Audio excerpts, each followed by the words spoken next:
Assalamualaikum warahmatullahi wabarakatuh. Nama saya Muhammad Al-Fatari Putra. Saya ingin menjelaskan tentang materi dari materi 9 sampai materi 15 pengembangan sistem informasi. Pertemuan 9, pengembangan perangkat lunak. Pengembangan perangkat lunak ada 4: pengembangan perangkat lunak, perancangan perangkat lunak, pengodaan perangkat lunak, pengujian perangkat lunak. Sumber perangkat lunak ada 2, yaitu perangkat lunak konvensional atau vendor, perangkat lunak in-house atau customized software. Perangkat lunak konvensional atau vendor, ada kelebihan kekurangan penilaian. Kelebihannya adalah implementasi cepat, penghematan biaya, estimasi biaya, dan waktu reliabilitas. Kekurangan, kesesuaian rancangan sistem yang tidak baik, ketergantungan pada vendor, biaya tidak langsung dari kerusakan SDLC. Penilaian, kinerja pengoperasian, dokumentasi, kemudahan pembelajaran, kemudian penggunaan atau pengendalian dan pengenaan kesalahan dukungan. Perangkat lunak in-house atau customized software mengikuti SWDLS atau Software Development Lifecycle. Rancangan desain, kode atau code, uji atau tes.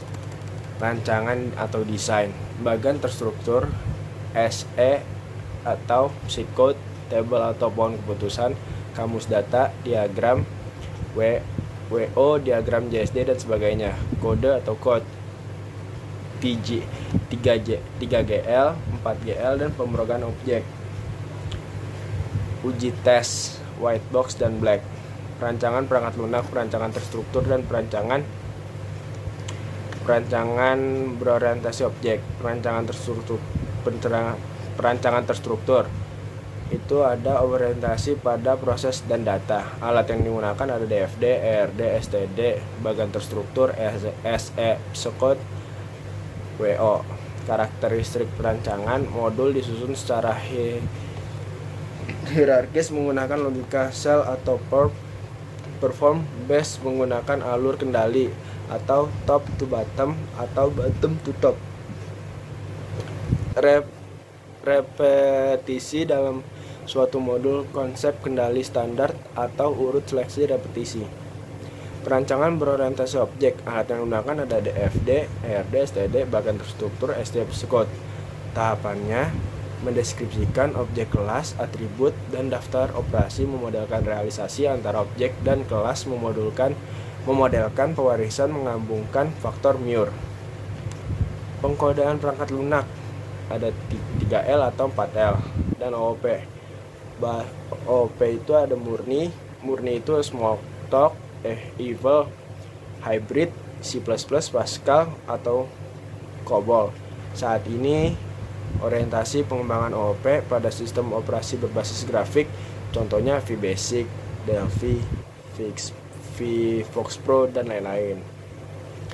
Pengujian perangkat lunak yang keempat, metode merancang test case, yaitu ada 2, white box testing dan black box testing. Kesalahannya ada yang fatal itu crash, logika atau hang. Yang serius, output tidak benar, minor.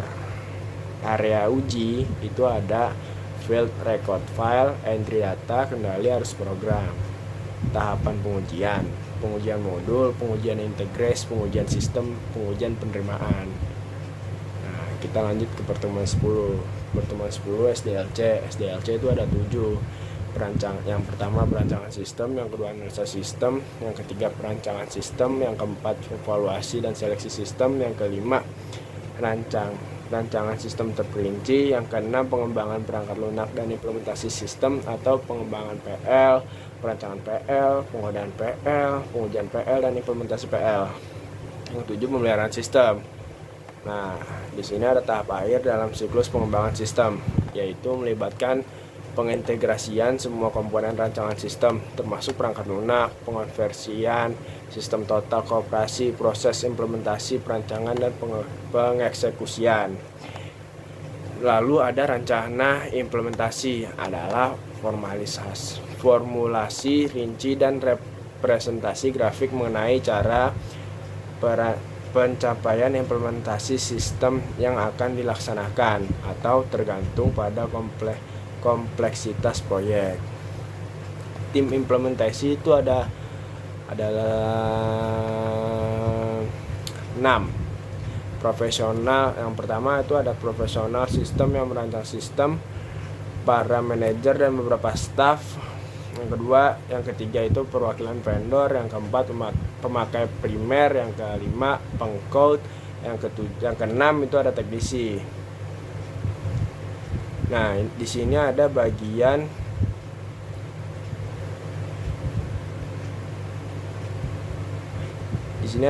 implementasi. Yang diperlukan itu ada 5. Yang satu persiapan tempat. Persiapan tempat itu apa aja sih yang kita butuhin? Yang kita butuhin itu ada ruang, listrik, telepon, koneksi lainnya, ventilasi, AC, keset anti debu, karpet, rak, dan lain-lain. Yang kedua ada pelatihan personil. Tidak ada sistem yang bekerja secara memuaskan jika para pemakai dan orang lain yang berinteraksi dengan sistem tersebut tidak dilatih secara benar. Yang ketiga ada persiapan atau pembuatan dokumentasi, materi tertulis atau video, audio yang menjabarkan cara beroperasinya sebuah sistem atau termasuk pokok bahasan yang harus dikuasai oleh pemakai. Yang keempat ada konversi file dan sistem, proses pengubahan dari sistem lama ke sistem baru. Kompleksitas dalam pengkonversian tergantung pada beberapa faktor, AI, jenis PL, database, perangkat HW. Yang kelima itu ada peninjauan pasca implementasi. Nah, lalu kita masuk ke pertemuan 11. Pertemuan 11 pemeliharaan perangkat lunak, yaitu ada jenis pemeliharaan korektif, pemeliharaan adaptif, pemeliharaan penyempurnaan, pemeliharaan preventif. Nah, di sini ada siklus pemeliharaan sistem atau SMLC. Tahapan SMLC itu ada memahami permintaan pemeliharaan, mentransformasi permintaan pemeliharaan menjadi pengubahan, menspesifikasi perubahan, mengembangkan perubahan, menguji perubahan, melatih pengguna dan melakukan tes penerimaan, pengkonversian dan meluncurkan operasi, mengupdate dokumen, melakukan pemeriksaan pasca implementasi. Nah, lalu ada cara mengelola pemeliharaan sistem.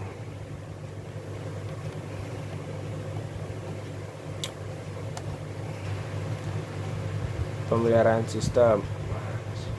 Ini ada menetapkan kegiatan pemeliharaan sistem, mengawali dan merekam kegiatan pemeliharaan sistem tidak terjadwal, from maintenance work order, pekerjaan yang diperlukan atau dilakukan waktu yang diperkirakan dibandingkan dengan waktu yang sebenarnya, kode pemeliharaan, biaya pemeliharaan. Ada menggunakan sistem perangkat lunak, help desk, mengevaluasi aktivitas pemeliharaan sistem, mengoptimalkan program pemeliharaan sistem. Di sini ada pertemuan 12, perancangan sistem secara umum. Ada satu perancangan sistem. Perancangan sistem dapat dibagi menjadi dalam 2 hal, yaitu perancangan sistem secara umum, perancangan konseptual, perancangan logikal, atau perancangan secara makro. Nah, yang kedua perancangan sistem terperinci atau perancangan sistem secara fisik.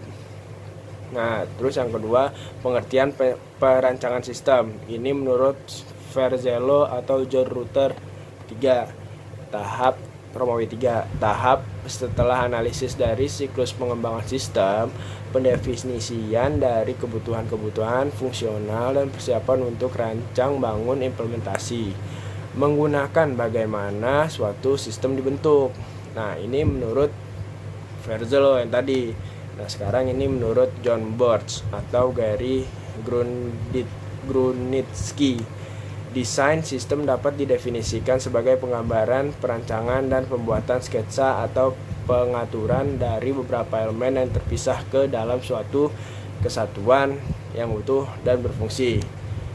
Nah, sekarang menurut George M. Scott, Desain sistem menentukan bagaimana suatu sistem akan menyelesaikan apa yang mesti diselesaikan. Tahap ini menyangkut mengkonfigurasikan dari komponen-komponen perangkat lunak dan perangkat keras dari suatu sistem. Tujuan perangkat sistem yang ketiga. Tahap perancangan atau desain sistem mempunyai dua tujuan utama, yaitu satu, memenuhi kebutuhan kepada pemakai sistem, yang kedua, memberikan gambaran yang jelas dan rancang bangun yang lengkap kepada pemrogram komputer ahli-ahli teknik yang terlibat, atau lebih condong pada desain sistem yang terperinci. Ini yang keempat, ada personil yang terlibat. Analisis sistem seharusnya melibatkan beberapa personil, seperti satu, spesialis pengendalian, yang kedua, personil penjamin kualitas, yang ketiga, spesialis komunikasi data, yang keempat, pemakai sistem.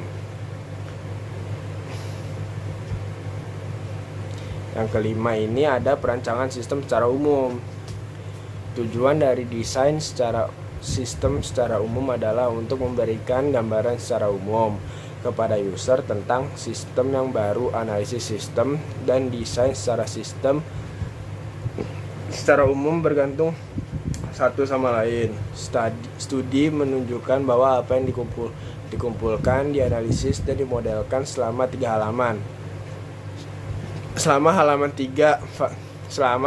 tiga fase analisis menyediakan dasar bagi desain sistem secara umum untuk dibuat. Fase analisis sistem merupakan investigasi dan berorientasi ke temuan. Di sini kita masuk ke pertemuan 13, perancangan sistem terperinci. Itu satu, perancangan output. Tujuan perancangan output adalah mengubah data menjadi informasi yang berkualitas dan dapat digunakan. Tujuan akhirnya adalah untuk proses pengembalian keputusan. Informasi yang berkualitas dan dapat digunakan meliputi hal berikut ini. 1. Accessibility, easy to use interface atau kemudahan akses. Yang kedua, timelines. Itu dibuat sesuai waktu untuk melakukan aksi atau ketepatan waktu menghasilkan informasi. Yang ketiga ada relevance, menghindari detail yang berlebihan sesuai kebutuhan. Yang keempat ada accuracy, bebas dari kesalahan atau ketepatan nilai dari informasi. Yang kelima ada usability, sesuai dengan model mental atau kognitif user. Macam-macam bentuk laporan. Laporan untuk level manajemen yang berbeda. Ada laporan hierarki, ada laporan berhierarki. Laporan berhierarki itu ada dua macam laporan, yaitu satu, filter report, yang kedua, responsibility report. Nah, filter report ini adalah laporan yang dirancang untuk memfilter elemen-elemen data yang dipilih dari database, sehingga pengambil keputusan akan memperoleh laporan yang sesuai dengan kebutuhannya. Yang kedua itu tadi responsibility report adalah laporan yang dibuat untuk memutuskan siapa yang bertanggung jawab terhadap suatu laporan, apakah CEO, manajer pemasaran, atau spesialis media, dan lain-lain. Nah, ada lagi laporan yang membandingkan data. Ada 3 macam laporan yang membandingkan data, yaitu horizontal report, vertical report, dan counterbalance report. Nah, ini masing-masing ada fungsinya nih. Dari horizontal report itu neraca dan laporan laba rugi, menunjukkan laporan keuangan periodik yang meringkas ribuan transaksi dan elemen data menjadi output untuk beragam user. Yang kedua ada vertical report, untuk laporan yang membandingkan suatu bagian komponen dengan totalnya.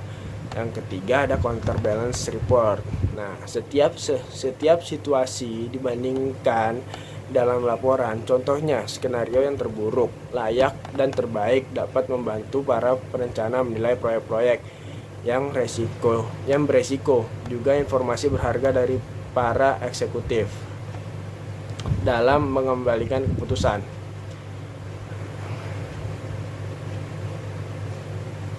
Ini ada laporan untuk monitor variansi data. Laporan ini dibedakan menjadi dua. Yang pertama variance report dan exception report. Variance report ini laporan yang dibuat untuk membandingkan standar dengan hasil aktual yang diperoleh. Biasanya laporan ini dibuat sesuai dengan waktu atau selesainya suatu proses. Exception report itu laporan ini variance report, tetapi beberapa kuota atau batasan dibuat untuk suatu proses atau aktivitas. Laporan ini dibuat hanya ketika beberapa proses atau aktivitas tidak sesuai dengan batasan atau kuota. Kita masuk pertemuan 14, perbandingan model waterfall dan prototyping untuk pengembangan sistem informasi. 1. Jenis penelitian. Jenis-jenis penelitian dapat diklarifikasikan berdasarkan tujuan, metode, tingkatan eksploitasi, dan analisis data. Ada 3 nih, berdasarkan tujuan, berdasarkan tingkat, berdasarkan analisis. Yang pertama berdasarkan tujuan, penelitian dasar atau basic research, dan penelitian terapan. Berdasarkan tingkat eksplanasi itu ada metode deskriptif, komparatif, dan asosiatif. Yang ketiga ada berdasarkan analisis dan jenis data, kuantitatif, kualitatif, gabungan. Nah, System Development Life Cycle atau SDLC. SDLC, siklus hidup pengembangan sistem life cycle atau siklus hidup sistem. Dalam rekayasa sistem dan rekayasa perangkat lunak adalah proses pembuatan dan pengubahan sistem serta model dan metodologi yang digunakan untuk mengembangkan sistem-sistem tersebut.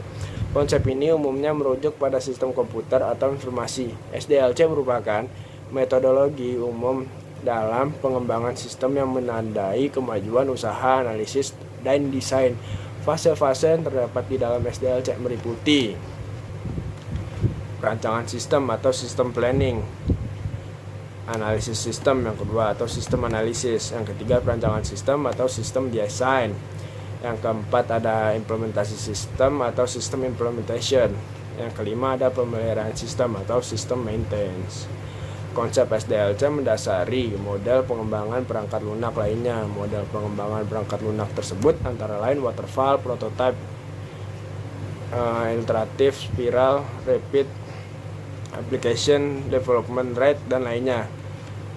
Dalam Rani, Susanto, Ana, dan lainnya. Yang ketiga itu ada model waterfall. Model waterfall adalah model pengembangan perangkat lunak yang paling sering digunakan. Model pengembangan ini bersifat linear dari tahapan awal pengembangan sistem, yaitu tahap perencanaan sampai tahap akhir pengembangan sistem, yaitu tahap pemeliharaan. Tahapan berikutnya tidak akan dilaksanakan sebelum tahapan sebelumnya selesai dilaksanakan dan tidak bisa kembali atau mengulang ke tahapan sebelumnya. Yang keempat ada model prototyping. Nah, model prototyping merupakan suatu teknik untuk mengumpulkan informasi tertentu mengenai kebutuhan informasi pengguna secara cepat, berfokus pada penyajian dari aspek-aspek perangkat lunak tersebut yang akan nampak bagi pelanggan atau pemakai. Prototipe tersebut akan dievaluasi oleh pelanggan atau pemakai dan dipakai untuk menyaring kebutuhan pengembangan perangkat lunak. Kita masuk pertemuan 15, membandingkan model-model pengembangan database.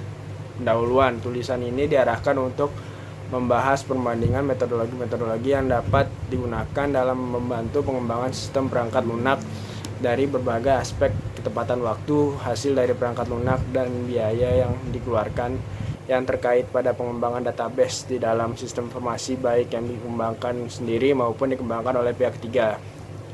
Yang kedua, penelitian terkini. Beberapa studi empiris yang menjadi acuan penulisan ini diantara lain Baumert, John H. and Mark S. McWisney tahun 1992. Menurut mereka ada 5 level dalam pengembangan sistem. Yang pertama disebut anarki atau kacau atau chaos. Yang kedua, proses dan praktek pengolahan proyek dibuat untuk mengikuti biaya proyek. jadwal, dan fungsionalitas. Ketiga, proses pengembangan sistem standar. Keempat, saran-saran yang terukur untuk kualitas dan produktivitas dibangun. Dan yang terakhir, proses pengembangan sistem yang sudah distandarisasikan, dimonitor, dan ditingkatkan secara berkelanjutan berdasarkan ukuran dan analisis data yang dibangun pada level 4. Nah, metode perbandingan model. Metode analisis yang digunakan dalam perbandingan model-model pengembangan database ini adalah Capability Maturity Model atau CMM dan SDLC atau System Development Life Cycle atau siklus hidup pengembangan sistem, yaitu pendekatan melalui beberapa tahap untuk menganalisis dan merancang sistem, yang dimana sistem tersebut telah dikembangkan dengan sangat baik melalui penggunaan siklus kegiatan, penganalisis, dan pemakai secara spesifik. Ada dua, Software Capability Maturity Model atau CMM itu, dan yang kedua System Development Life Cycle atau SDLC Waterfall. Yang pertama, Software Capability Maturity Model atau CMM, yaitu kerangka kerja CMM diharapkan untuk membantu organisasi meningkatkan kematangan proses pengembangan sistem mereka. Yang kedua, System Development Life Cycle atau SDLC Waterfall. Metode ini bisa disebut juga dengan Classic Life Cycle. Metode ini membutuhkan pendekatan sistematis dan sekuensial dalam pengembangan perangkat lunak, dimulai dari tingkat sistem dan kemajuan melalui analisis, desain, coding, testing, dan pemeliharaan. Sekian dari saya, Muhammad Al-Fatih Putra. Kurang lebihnya mohon maaf. Wassalamualaikum warahmatullahi wabarakatuh.